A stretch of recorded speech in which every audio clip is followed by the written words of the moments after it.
Լավ, ընդհանրենք անդադ բողոքում ենք, վերջի նստել բողոքելով ինչ-որ բան չի փոխվի, ինչ կարելի է անել։ Եվ ինչ անելի պատասխանը դա փորձել մարդկանց մեջ փոխել հոգեբանություն եւ մտածողություն։ Հետո հաջորդ հարցը առաջացավ ինչպես դա անել, ինչպես դա անելու պատասխանն էլ էլի շատ քննարկումներ ունենալով եւ ընկերների հետ եւ մասնագետների հետ եւ գործընկերների հետ հասկացանք, որ ներքևից ինքնակրթմամբ եւ ինքնուսուցմամբ դա դժվար անել եւ դա պետք է արվի վերևից, եւ շատ լայն մասշտաբներով եւ այդ վերևն էլ դա նշանակում է իշխանություն։ Շնորհապետական կուսակցությունը ինձ համար այն գործիքն է, որի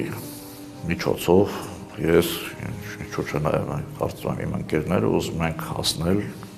տեսնել մեր զավակների, թոռների եւ սերունդների համար ստեղծած արդեն կամ գոնե դրված հիմքեր բարեկեցիկ, արժանապատիվ երկրի Հայաստանի, որովհետեւ վերջո մարդը պետք է կենթանուց տարբերվի, եթե մենք միայն ստամոքսի եւ միայն